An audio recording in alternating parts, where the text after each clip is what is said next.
Hello! I might have gone too early. I should probably wait a second before I say hello. Hello! Welcome to an Alan Heath session. It's the Thursday afternoon here in the UK, which means it is session time. And today I'm talking about Q. I see we've already got a few people here, so good morning, good afternoon, good evening. Anthony's here, hello. And LIXO, good morning, greetings from Medellin, Colombia. Hello and welcome. So yes, today is all about Q. It could be quite a short one. It could be a very short one, unless we get some questions. So if you do have any questions, please do ask in the chat. We are on YouTube, so hello YouTube, and we are on Facebook, so hello Facebook. But yeah, pop anything you would like to ask in the chat. Oh, Andrew is in Australia. And Benga is here as well. Hello. So yeah, I didn't really get many questions before the session this week. So I did get one. So I'm going to cover that one first. And then because I thought, well, we can't just do a session with nothing in it, I've done an amazing PowerPoint presentation. So stick around. Okay, so let's answer this question first while you pop some stuff in the chat. And Russ has already asked a question, so I'll get onto you, Russ, in just a second. Okay, so this is just popped through this afternoon. And unfortunately, it's in Italian, so I have no idea. But I did use Facebook to translate it.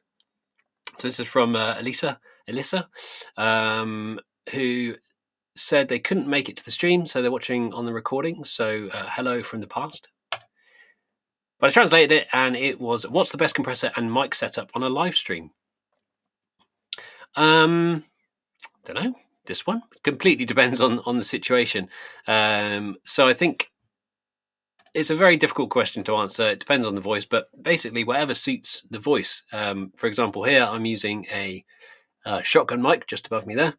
And I'm using a compressor on the SQ, the opto compressor, because I find that it works quite nicely on voice, and I've got a little bit of compression there. But really, with streaming and for live streaming stuff, you want to try and get into a little pocket of level. So you want to have a lower dynamic range. There will be lots of makeup going on from the streaming services. So if you're too quiet, it will boost it up anyway. And if you're too loud, it will try and cut it down. But yeah, just try and get into a nice little pocket of audio. My phone's buzzing at me now. So how hard do you want to go? I mean, this is a Q session, so I can have a quick look if I go over here at let's get on the channel. So I'm on channel 1 there, so I'll go into the compressor.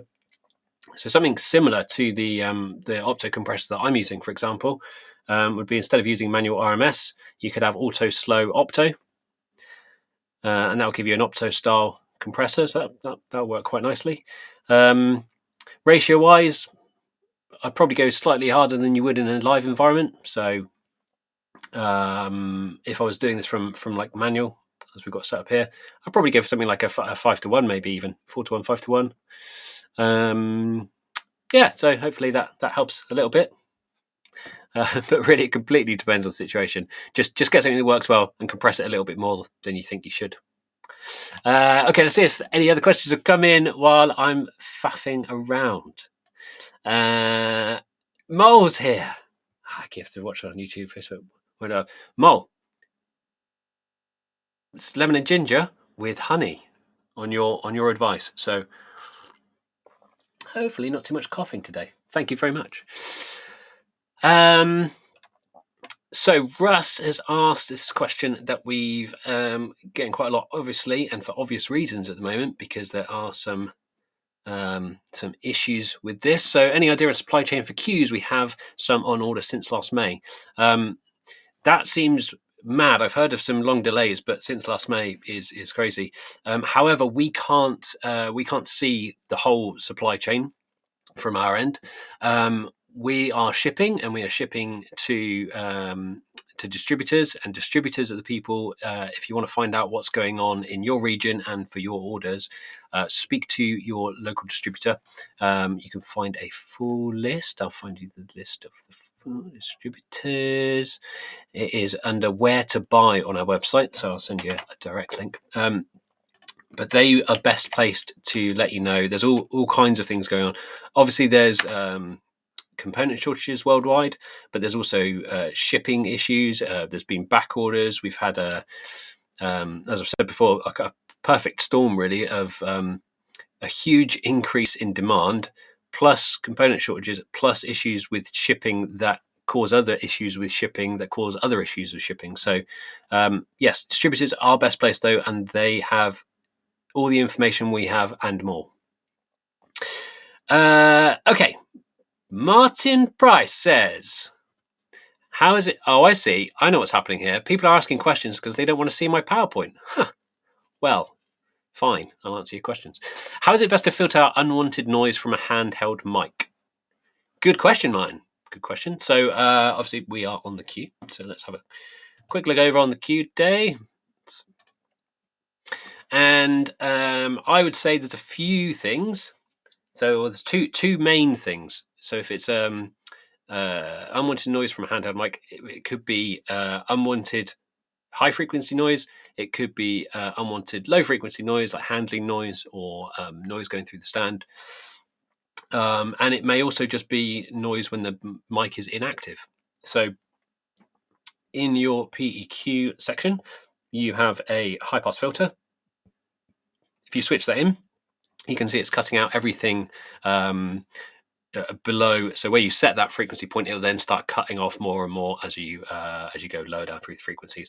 So for speech,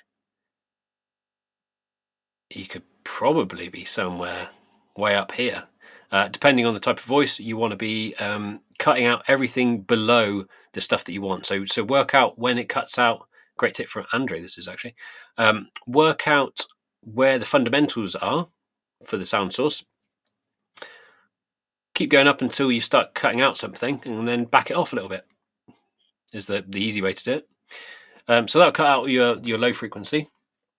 High frequency, you can put this up pretty high and have a shelf set up, as I've got set up here. And then you could chop off some of the top bit. That shouldn't affect you too much. If you want to keep some of the what's the right word? The kind of consonant sounds, the s-s-s and t-t-t and p. You could also do something a bit like this.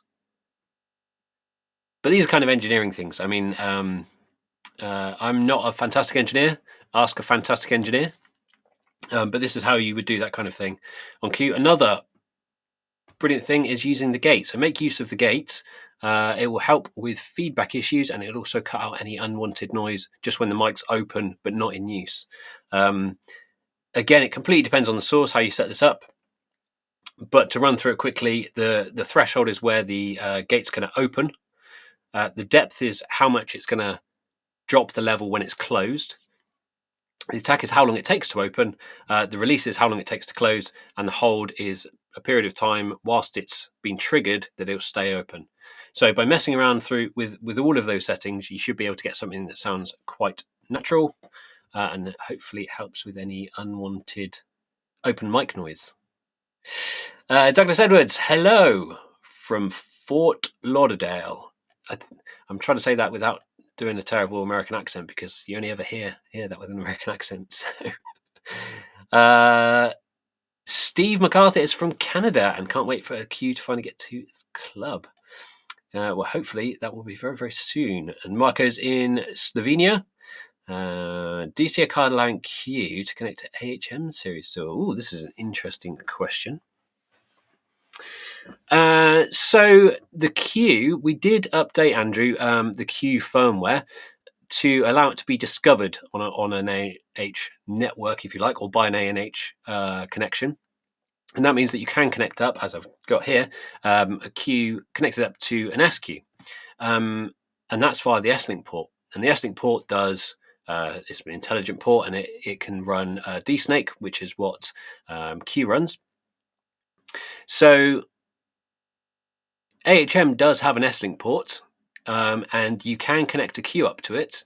It's not something that is superficially supported, mainly because we haven't got the bandwidth at the moment to run through all of the testing required for us to put kind of a big rubber stamp on it going, we have tested this in absolutely every situation. We have tested it. It does work.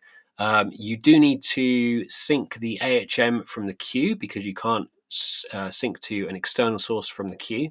But you can connect up a Q via its D-Sync port to an S-Link port, including Avantis. SQ is officially supported, but Avantis and AHM you can connect up to a Q. Thanks, Ian. Ian Mole, Etteridge, I don't know how you pronounce your second name, actually. Okay, Max is from the USA. Hello.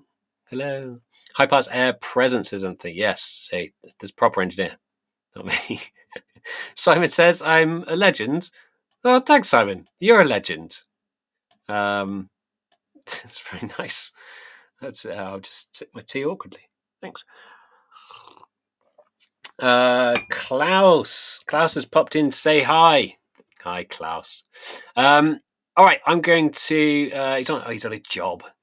He's always out engineering. Okay, let's see if I can share this screen. And so what I wanted to talk about very quickly, and if you do have any other questions, do pop them in the chat. I will get around to them. Right. Can you see that? You can probably see that. What I've done there, it's very cleverly. It's Q and me and Q. Yeah. I wanted to just talk quickly. I have seen some questions about the Me personal monitoring system, specifically the Me 500 recently, and also just generally using how you'd hook things up and how you'd connect up a Me system to a Q. So I thought, yeah, we often don't do a lot of Me stuff because I'm doing the sessions on SQ and Q. Jack's doing Avantis and DLive. There's been some webinars on AHM. There's all kinds of things that we do on the different consoles, but Me works with pretty much everything. So it often gets kind of missed off because we're specializing in the consoles. Anyway, it'll be very quick. Don't worry. It'll be painless. So how do you hook it up? Well, you can connect directly to a Q.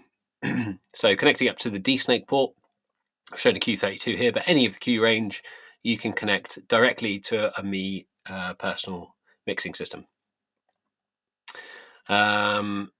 You can also connect up through a stage box. So if you've got your AB16.8 on the stage and then or in the orchestra pit or wherever, you can connect from the expander /Me port out to a Me personal mixing system. Hooray! If you've got two AB16.8s, I'm going to show you every single combination, by the way. If you've got two AB16.8s, you connect to the second one. So you just daisy chain out, and the 40 channels for the Me personal mixing system will come out of the second one, because obviously you're using both ports on the first unit. If you've got an AR2412, you can connect to the monitor out port. However, you can see there's a second port there. You could also connect to the expander port. So it's either or both, depending on what cables you've got and where you need to run them. But both of them will spit out the 40 channels you have assigned to the monitor port. And if you have an AR84, I mean, that's where you'd generally be using that expander port. So then you're coming out of the monitor port. But if you've got an AB16.8, again, you have two free ports, and they are spitting out those Me channels. So you can use it that way as well. So what is a Me system? Well, the Me system that I've just shown in all of those slides could be a single Me 1. You can connect a Me 1 unit straight to a D-Sync port and a Q. It will need its own power. Let's draw a little power thing, maybe. How do I do a little power with this one? Let's see if I can do it. Here we go. Doing some drawing.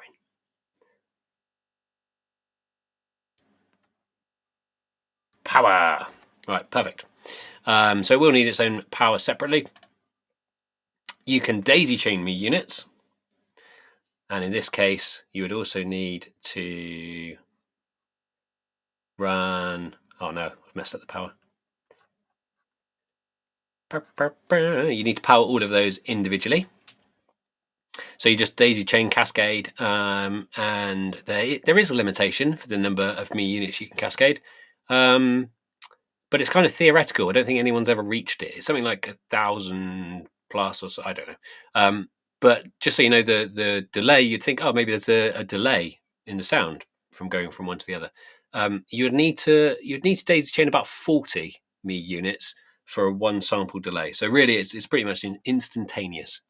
So no worries there. You can also use me 500s. Again, these would need separate power, and you, like I say, could go absolutely crazy. You can mix up the me 1s, me 500s.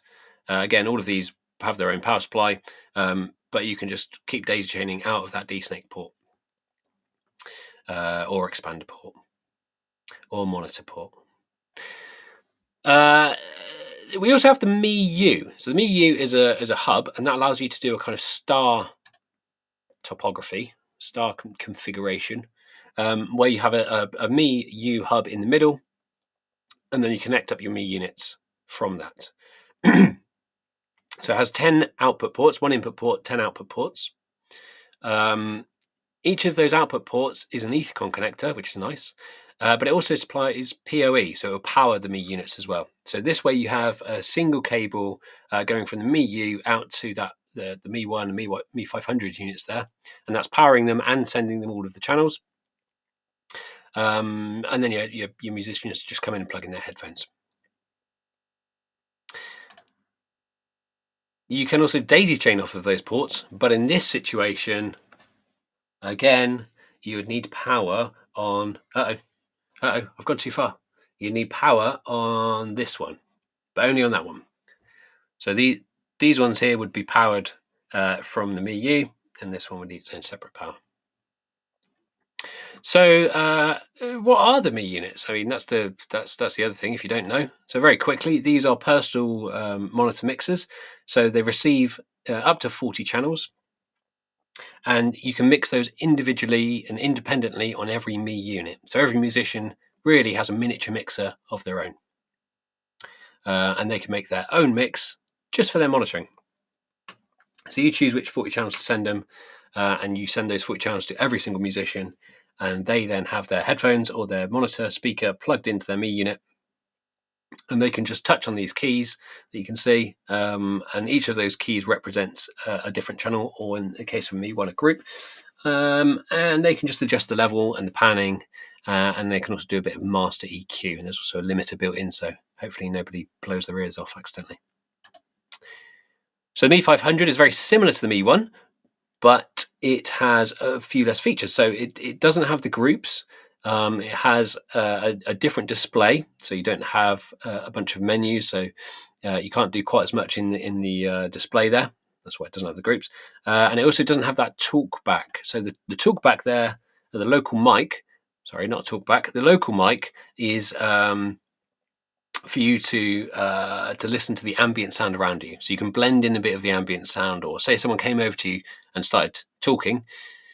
As a musician, you either pull off your headphones, or you could just leave that on a little bit all the time, or you could turn it up if you can't hear someone. So yeah, that's quite a nice little feature on the Me 1. But that's not on the Me 500. The Me 500 is a bit more of a basic unit. So the Me 1 is 40 channels. You can assign those to any key. There is an auto assign option where it will just lay out the first 16 channels across the keys. But you can create groups, and you can go into those groups. So you could have, for example, key 1 might be drums, and you could go into that group, and then you could adjust kick, snare, toms, and whatnot. But once you're out of the group, you're adjusting all of those levels at the same time. The Me 500, and this is where the question is, and this is where the whole thing is leading to, has 16 stereo or mono channels, and it's always auto assign. So the keys that you can see there, 1 to 16, what appears on those is based on what you send from the mixer. So on the Me1, you can send 40 channels and you can reorganize them, and you can go, oh, I'm sending this channel to monitor channel 20, and I can pick it up and put it on key 1. Whereas with the Me500, this is what I want to get into, it's 16 stereo or mono channels. So you could have 16 mono channels. You could also have 16 stereo channels on those keys, so 32 channels in total, and always auto assign. So the patching, don't worry, it's almost over. The patching is as follows. So as standard, you're going to use the direct outs, which we'll look at quickly in a sec. And if they were just patched 1-to-1 and everything's just set up as mono channels, channel 1 direct output will go to key 1, 2-to-2, 3-to-3, etc., etc. If you set the monitor outputs the same as this, but that some of the channels are linked, so channel 1 and 2 are now linked, they're being used for stereo input, the Me500 will pick up that they're linked, and it'll assign that to a single key. So you just have left and right for 1 and 2, left and right for 5 and 6 in that example as well. And you'll also see that the keys have all kind of shuffled up a little bit. So now channels 1 and 2 are on key 1, channel 3 is on key 2, channel 4 is on key 3. So this is where it gets confusing, and this is where people get caught out a little bit, because suddenly it's not one-to-one patching and it's done something automatically. So it does make sense. You just have to think about it a little bit. And if you unpatch something as well, it'll also shuffle up. So same as the last example, but it's channel 1 and 2 are linked, so they appear left and right on key 1. Channel 3 is just a mono standard channel, so that's on 2. 4 is unpatched, so we're not going to use that, and that means that 5 and 6 are also going to appear on key 3, and 7 is actually going to appear on 4. So just do it one by one, and everything will be absolutely fine. That wasn't too bad. I mean, I'm sorry for subjecting you to that. All right, let's see if there's any more questions before I have a quick look. So Johnny Sparkle's here. Hi, Sparkle. So Yoshimi is big greetings from Tokyo. What an amazing city. I really would love to go back to Tokyo. It's incredible. Big greetings to you. That's much appreciated. Is the answer on Q to HM for the future? So Andrew was saying that's great. So this is in response to the AHMQ question. And yes, hopefully, Andrew, it is something that we are going to test fully in the future. As I say, it does work. We haven't come across any problems. There's no reason really that it shouldn't work. But as with all of our stuff, we never put our kind of, yes, this is officially supported until we've actually put in quite a bit of time and quite a bit of both automated and manual test to hopefully cover all bases. So use it at your own risk. But yes, it works. It's fine. I'd use it. It'd be fine. Anthony says, I can just use an unmanaged. So this is a good point. I can just use an unmanaged 100 megabit PoE switch for me off one of the stage box me ports. Correct. That is correct. You can. There's a few things to watch out for. If you head to support.alan-heath.com, there is in our knowledge base an article all about that and what you need to follow for the PoE specifications. What can be powered and what stuff you shouldn't have in a switch, because spanning tree and some other bits. I'm not an IT guy really. Some of those extra features and energy saving stuff can mean there are dropped packets and there are clicks and pops and horrible things going on. So check out the knowledge base article for that. But yes, it is possible to use a third party unmanaged PoE switch to power and feed me units.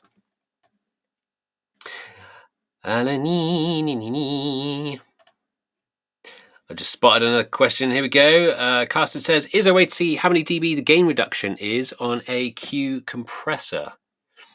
That's quite a good question. It matches the metering. You can't really see it on the screen very easily, though. Let's just have a quick look here.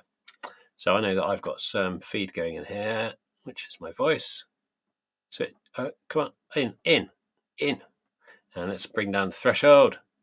So 1, 2, 3, 4. 1, 2, 3, 4. You can see it is on the meter there, and it is showing up on the same scale, but you don't see a dB value as such. So I can see from that, okay, the reduction I've got going on is probably about 10 dB, something like that. So yeah, I'd probably set my makeup gain to around 10 dB if that's what you're asking for. I think there is some slightly better metering or easier to read metering on QPad. I don't have it set up in front of me right now. I should do. Should be better prepared. But yes, I think it's easier to see on the QPad app. If I use a ME unit, this is a good question. This leads on to let's have a look. So if I use a ME unit, will it use a mix channel or it's totally different? So Barnabas, it will not use a mix channel. So your mixes remain intact, and that's one of the big benefits of using ME, because you can daisy chain, as I was saying, I don't know, let's say 100 of them. If you've got an orchestra pit, you could have everybody on a ME unit, and you're not using up any extra mixers. So you've still got all your mixers to use for the venue or for other feeds or for recording or whatever you like. So let's have a look. If you go into setup, I'm already in this page because I was looking at it earlier. Go into the IO patch page. So obviously it'll open up from here. And then you can go into monitor. And this is what's coming out of the monitor port. And it's called monitor, so it matches up with the AR2412. But this is what's being sent. These are the 40 channels that are being sent to the ME system. So you can see that channels 1 and 2 there are linked. So I've got those linked in the processing. And that means I get that small white link pop up. So if I was on a different channel, you'll see it's only showing up on channel 1. And as soon as I get to the channel that matches with it, so it's an odd even pair, bing, they connect up. So that's when I was talking about the ME 500 stuff, and when it appears on one key, if that bar's there, that means it's a stereo channel. So those two will appear on one key. So if you're looking at this page, you can just easily count single channels or match channels. So let's do the same with 5 and 6, for example. So go out and I'll link 5 and 6. Great. So now those are matched. So if this was being sent out to a ME 500, I'd get key 1, it's 1 and 2. Key 2 is 3. Sorry. Key 1 and 2 is 1, 2, 3, 4, etc., etc. 5, 6. So channel 8 would be on key 6. So yes, you don't use up another mix. But if you want to, and say you're on, let's say you're on a ME 500 again, and I've got so I've got 16 keys. I don't want to give them the whole drum kit, for example. So I could go on here, just touch on there, and I could have a mix of the drum kit. Let's say it's, I don't know, let's say it's group, let's say it's group 1. So I can say group 1 left. A quick way to do this actually is just to press the function key at the bottom left. So group 1 is now going to go to, sorry, group 1 and group 2, left and right, is going to go to key 1. So I can use up mixes and I can send those to the ME units, but I don't have to. That's the point. Okay, so is there any other questions? Is it possible to me? Here we go. Is it possible to me 500s times a Q24 to get 32 assignable channels? Oh, so to get 32 channels to a ME 500. So yes, you can get the 32 channels there, but they would all have to be stereo. So you would be looking at something like, just to go back to what we're doing, you would be going, okay, so 1, 2, 2 and 4, 5 and 6, 7, 8, 9 and 10. I won't do any more than that, but you get the idea. And let's go back to our patching. So now you've got key 1, key 2, key 3, key 4, key 5, and that will go all the way up to 16, which would be all of your keys. This is a question we get quite a bit, which is an interesting one. Is Q able to work with Dante in a future enhancement? It has been a while since the last update. So, Henoch, no, the Q cannot work with Dante. The way Dante works is that the devices either have a licensed bit of hardware or they use a module from Ordinate, who own Dante, and that's who it belongs to. And the reason for that is that they make sure that every Dante module can connect to every other Dante module. So when you have a console that uses Dante, it's so I've got SQ here with a Dante card in it, for example. You're patching to the Dante module, and then the Dante module connects up to everything else. So it's hardware based, and that means that you can't. It's a tricky question to answer in full, but generally you can't do something unless you've planned for it with hardware first. So the Q was never intended to work with Dante, which means it wouldn't be like a firmware update and now it can work with Dante. It would need to have the correct hardware in it to run with Dante. So I'm afraid the Q will not. Sorry.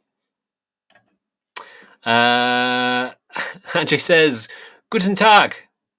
Guten Tag. When I record multi-tracks, they're supposed to do the same into the recording at. Yeah, this is a good question from Ron. So when I record multi-track, aren't the tracks supposed to come back on the same inputs as they were recorded at? Thanks. Yes and no.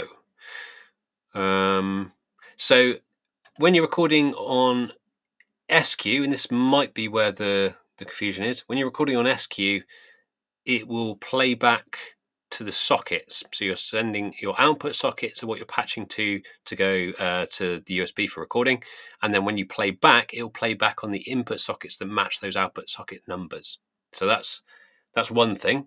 But on Q, if we go to our USB audio,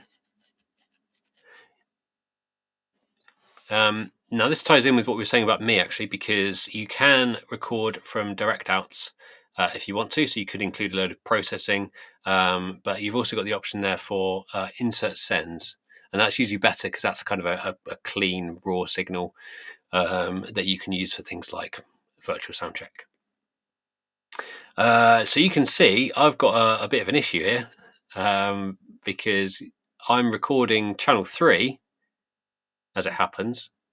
I'm recording channel 3 to multitrack 1. So if I recorded this now, I'd be recording channel 3 to multitrack 1. When I play that back, it will play back to channel 1 because you can't patch the inputs. So as long as you make sure, and I can use my +1 again, as long as you make sure that all of these are matching 1 to 1, then yes, they will play back on Q. They will play back on the channels that you recorded from. Let's apply that so I don't forget. Next time I'm doing a recording and I record just loads of channel 3, that'd be great. Hopefully whoever's on channel 3 is amazing. Can I connect the personal monitor mixer to any digital mixer and how? Oh, interesting. Peto, can the personal monitor mixers, so the Me systems, with the Me U hub, you have an option card. So the one it comes with allows you to connect to any of the Allen Heath mixers, but you can also connect up a MADI card or a Waves card or a Dante card to that Me U hub. And it's got like a login, like a network login. So you can connect up with a computer, you can name all the channels. You can set their stereo flags, so it can work with Me 500 as well. So those little white bits on the Q, you can set those in the Me U hub. So yeah, if you wanted to use the Me system with other mixers, you'd need to get something that runs with Dante or Waves or MADI. Something that I've also seen people doing, interestingly, is rather than using the Me U hub, if they want to use analog stuff, is to use a QSB, because with the QSB you have 16 analog line inputs right there ready to go. And then people can do combinations of Me units, daisy chain from the D-Snake port, or you could add in more channels because obviously it's a 32 channel mixer.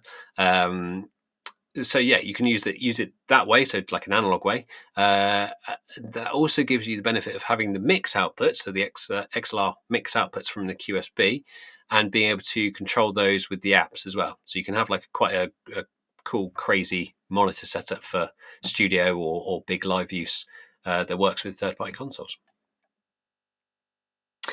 Okay, Douglas Edwards says, on Mi 1, 96K down conversion to 48K is done at the port.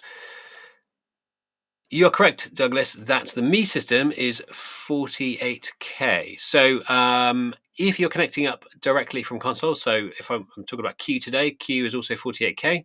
So there's no sample rate conversion going on. If you connect up to an S-Link port, the sample rate conversion happens at the S-Link port. And if you had like a Mi U hub and you were connecting via Dante or Waves, the cards that it takes are already 48K, so you'd be doing the conversion somewhere else in the system. And Douglas has also asked, Mi 1 channel labels are done by the console channel strip. Absolutely, yes. So if you're connecting up to an Allen Heath system, so you're not using the Mi U hub, it will just pick up those names from the system, but you can rename them on the Mi 1 as well. You can rename like loads of stuff. You can rename all the groups and all sorts. You can have it has a little bouncing thing for the name. So I have been involved in a few theatre productions where the MD comes in every day to find that somebody's renamed his Mi unit. Usually something quite rude. Okay, let's see if I can find any more questions. So, I keep on using. Oh, yes, I did see a question like this recently as well. So Paul has asked, hi Keith, when using an AR2412 with an SQ mixer, is it possible to plug in my QSB into the expander socket? No. And the reason is that our expanders, other than the DT expanders, they're all layer 2 and they are an expansion or an extension in the case of Q of the mixer. So you're connecting extra sockets to that mixer, and that's still, in my head, I always think about it still as one mixer.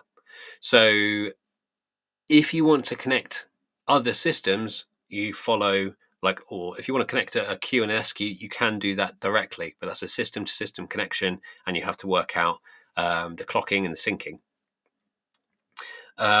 If you want to connect, the short answer is you cannot connect two consoles directly to one expander. And the reason being is because everything's layer 2, it's an expansion of the unit, so it doesn't exist on its own in the system. So it's not like there's an AR2412 box and then everything can log in and see it. It will only be an extension of one system at a time because it needs to clock, it needs to know which firmware to run. It needs to know, what messaging to use, like preamp messaging, for example. So we make all of that stuff plug and play, which is great when you're using it with one console. But if you plugged in two, it wouldn't know what was going on. It'd be very confusing for the poor little expander. Okay, one saying about the multitrack on the stick. Yes, so that's that. What I showed you there was the multitrack on the stick. So the USB patching out in that screen is for USB B and for Q drive. Barnabas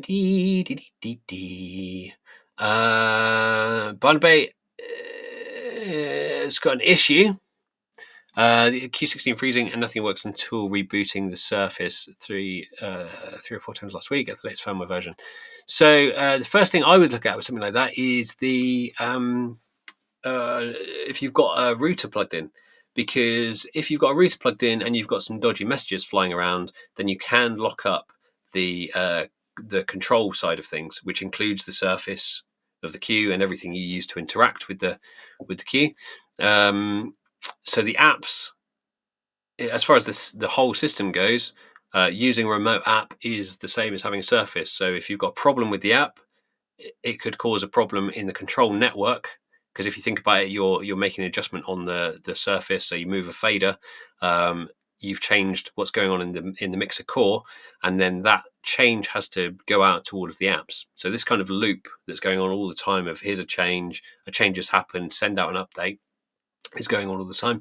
So yeah, the first thing I would look at is whether you've got anything connected up via network, or if you've got any USB connections and you might be firing out MIDI stuff. Other than that, you can also contact us at any time using support.alan-heath.com and we'll be happy to help. I'll just have a quick slurp of my lemon and ginger and honey. Thank you, Mo.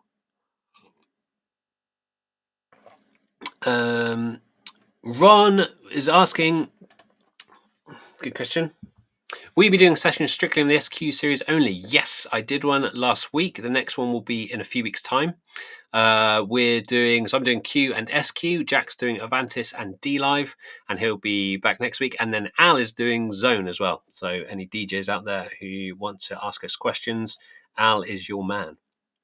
Okay, when switching from mix to LR, so that's causing feedback.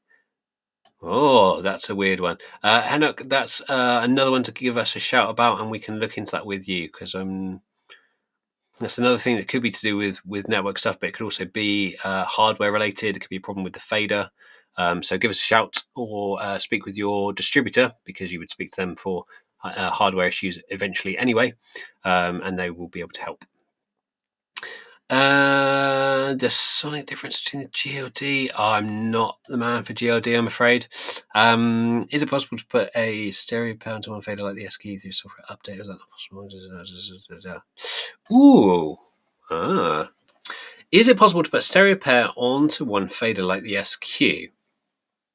Or is that not possible? It's kind of... Well, okay, let's answer it. I need to answer it backwards, I'm afraid, Ian. So Ian's asking, is it possible to put a stereo pair onto one fader like the SQ through a software update, or is that not possible? If so, would that allow more than 16 or 24 or 32 inputs to be used? So I need to answer it the other way around, because the processing in the Q series is fixed. So the Q16 does process 16 plus the stereo channels, obviously, but let's say the Q16 has enough processing for 16 mono channels. The 24 has enough processing for 24 mono channels, and 32 is 32. So that's why with the Q pack, you've got the Q32 core, which means it can process 32 channels. And with the QSB, you've got the Q32 core, so that can process 32 mono channels. What that means is there'll be no point really in folding down the linked channels to a single fader, because you wouldn't be able to do anything else with the rest of the faders. It wouldn't free up faders to be used for something else. So on those, on your main layers, on your like kind of fixed layers, so the bottom and the top on your layer switches, so one with all your mono inputs, one with the stereo inputs and mixes, those you wouldn't benefit from changing anything, because they already show everything you can use really. However, if you link channels, so you're doing the stereo stuff and you've linked everything, if I go over here, so I've got channels, for example 1 and 2 already linked, and I'm using a Q pack which only has a custom layer. But what you can do is use your custom layer. So if I go setup, control custom layer, and I could set up channel 1 on fader 1. I could set up then channel 3 on fader 2, channel 5, and because I'd already stereoed these up a minute ago, so you can probably see what I'm doing, work out what I'm doing, is I'm doing just the odd numbers, and that would mean when I go back here into my processing, you can't quite see because it's off screen, but if I select channel 1, it's going to show me channel 1, and all of this is going to affect channel 1 and 2. If I select channel 2, so I'm selecting fader 2, it's actually going to select channel 3, and everything I do here is going to affect 3 and 4. So the only thing to watch out for here on, let's say on a surface like Q24, is as you go through them, the pans are always going to be off to one side. Because if I go in here and I've got these linked, when I go to channel 2, it's off to the right. So you're only ever seeing channel 1, but everything that you do to channel 1 will be happening to 1 and 2. The only thing that will look odd is the pan. So that would be the way to do it usefully, hopefully.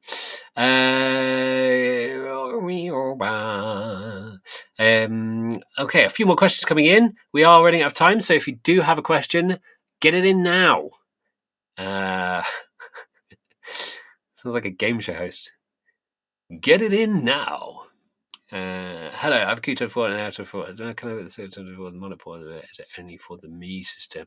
So, Stephen, we did cover this one just a minute ago, but I will cover it again because it is a question we get a lot. So, Q24 and an AR2412. Can you hook up a second Q24 to the monitor port?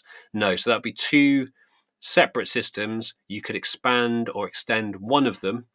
So one of your Q24s, but you wouldn't be able to connect both to the same stage box because the stage boxes, the AR2412, AR84, AB168, all of those are an expansion or extension. They're remote I/O for the one system at a time.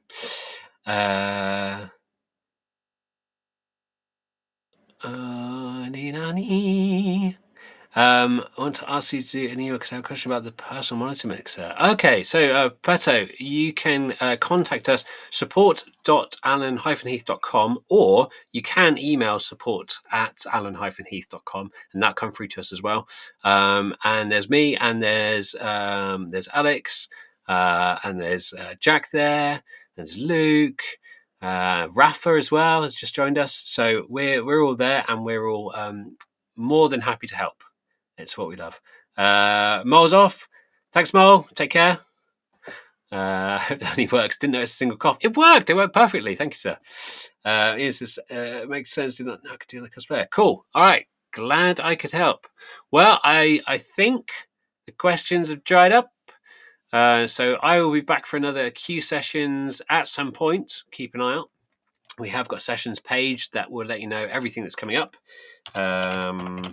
If you have any questions in the meantime, you can contact us directly. You can also, because I'll look out for the tags of the hashtag QHelp in the meantime. So if you've got anything where you want me to show something or go through something on screen or anything you like, any questions you've got at all, just let us know and we will help. So alan-heath.com/sessions is where you can find out all about what's coming up and what we've already done. So there's links there to all kinds of things that have happened over the past couple of years. I might do a session on Z as well. I keep toying with the idea. So if anybody out there comes across this and they want a session on Z, let me know. Otherwise, take care. Stay safe. Things are getting safer by the day, which is nice. And I will see you all sometime in the future. Goodbye.